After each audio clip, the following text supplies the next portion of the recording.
Assalamualaikum warahmatullahi wabarakatuh. Perkenalkan, nama saya Indah Nisa dari program studi bimbingan kajian Islam Universitas Islam Negeri Sultan Haji Muhammad Idris Samarinda. Di sini video ini ditujukan untuk memenuhi tugas ujian akhir semester pada mata kuliah Psikologi Pendidikan. Nah, langsung saja, yang mana untuk pertanyaan pertama yaitu bagaimana apa yang saya ketahui tentang psikologi pendidikan. Nah, psikologi pendidikan yang saya tahu yaitu merupakan salah satu cabang dari psikologi yang mempelajari proses belajar, mengajar, serta perkembangan individu atau murid dalam konteks pendidikan. Nah, psikologi pendidikan ini tuh berperan penting dalam menciptakan lingkungan pendidikan yang efektif. Nah, di sini itu membantu siswa atau individu itu mencapai potensi penuh penuh untuk dirinya sendiri. Nah, untuk mempersiapkan mereka dalam kehidupan yang lebih lanjut atau kehidupan masa depannya. Nah, dalam psikologi pendidikan ini yaitu membahas tentang ini masuk pada jawaban pertanyaan nomor 2, yaitu apa yang saya pelajari dalam psikologi pendidikan. Nah, dalam psikologi pendidikan yang saya pelajari yaitu membahas tentang perkembangan kognitif, yang mana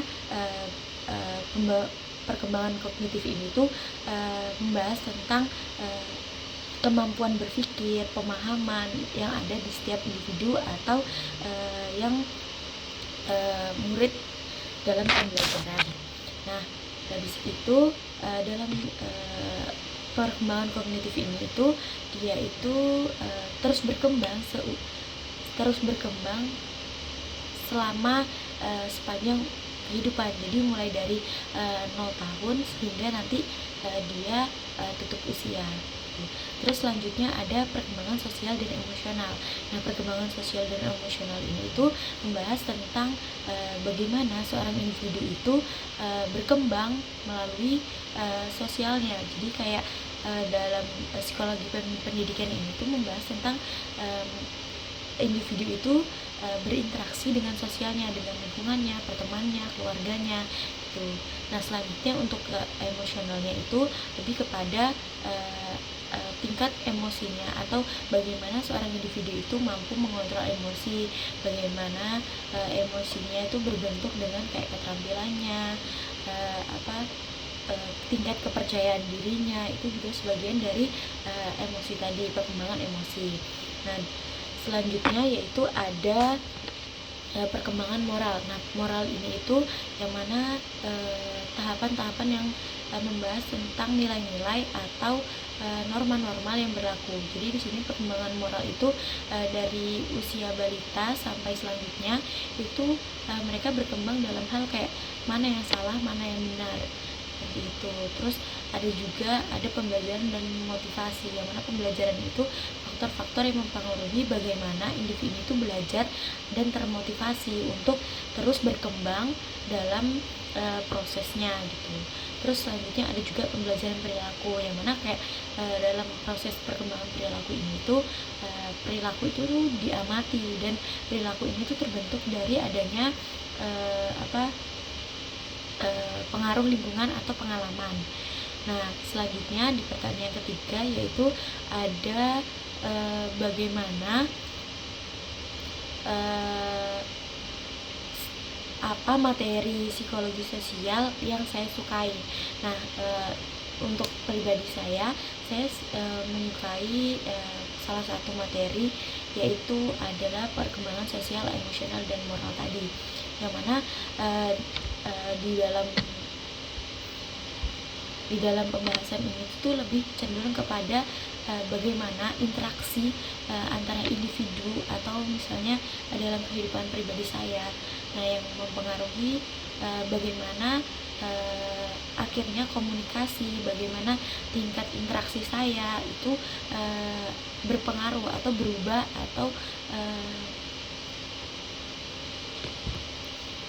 dimana maksudnya itu kayak di dalam kalau perkembangan sosial itu bagaimana kita berinteraksi dengan orang lain, misalnya dengan teman sebayanya kita, dengan keluarganya kita, dengan lingkungannya kita, itu tuh mampu terpengaruh gitu.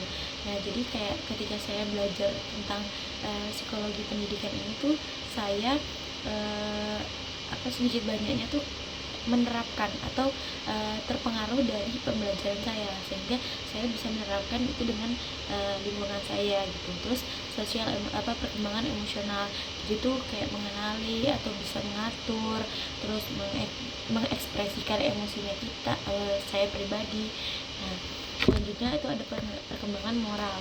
Nah seiring berjalannya waktu saya tuh merasa bahwa kayak perkembangannya itu melalui kayak saya mulai paham apa sih tugas-tugas saya. Kadang ada kelalaian dari diri saya sendiri. Nah itu saya dengan lebih memahami diri saya akhirnya tahu apa yang benar dan apa yang salah dari diri saya sendiri. Terus selanjutnya yaitu adalah pertanyaan yang keempat, yaitu bagaimana atau materi dari psikologi pendidikan ini yang mampu mengubah pemahaman saya. Nah di sini saya mengambil yaitu ada konsep teori Piaget dalam perkembangan kognitif.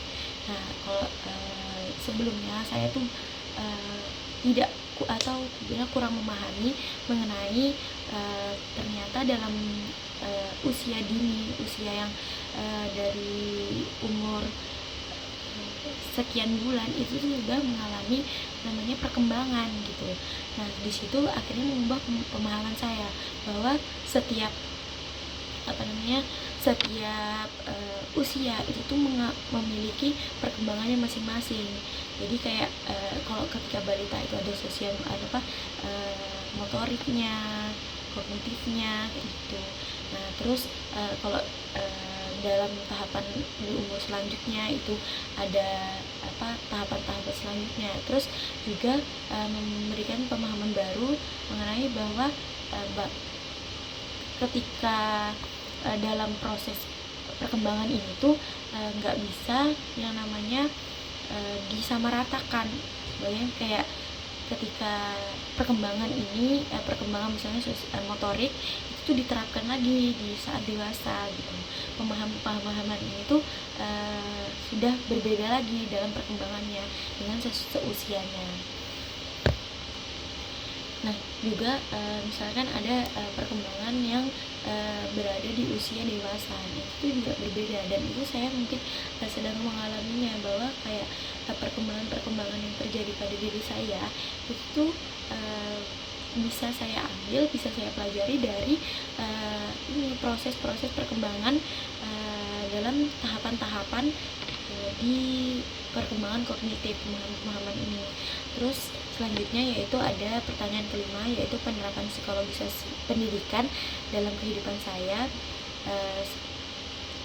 bagaimana. Nah saya kan di sini seorang mahasiswa. Nah berdasarkan pemahaman saya mengenai psikologi pendidikan itu memberikan dampak yang signifikan. Jadi penerapan psikologi sosial yang terjadi dalam diri saya itu mungkin dia berimpact dari yang tadi kognitif, pemahaman kognitif, dan juga ada teori perilaku yang dari kalau misalnya kayak kognitif dan perilaku ini tuh kayak misalnya dalam proses saya sebagai mahasiswa, saya akhirnya bisa memahami bagaimana pemahaman proses belajar, bagaimana tahapan-tahapan saya dalam belajar. Terus saya juga bisa mengatur untuk strategi belajar yang efektif, yang sesuai dengan saya, yang bagaimana. Terus untuk mengatur kinerja dalam saya belajar itu bagaimana, terus pengelolaan waktu dan stres. Jadi saya bisa menangani stres yang ada di dalam diri saya sendiri seperti itu. Terus bisa memahami diri sendiri dan orang lain. Jadi di sini saya menerapkan bahwa kayak dari saya belajar psikologi pendidikan ini tuh saya bisa akhirnya memahami orang lain, bahwa perkembangan atau tahapan-tahapan itu tuh tidak bisa disamaratakan tadi. Lalu saya mungkin berkembang ketika belajar, ketika di kuliah cepat atau lambat, itu tuh tidak bisa disamakan dengan teman saya gitu. Terus perkembangan pribadi itu juga tadi kayak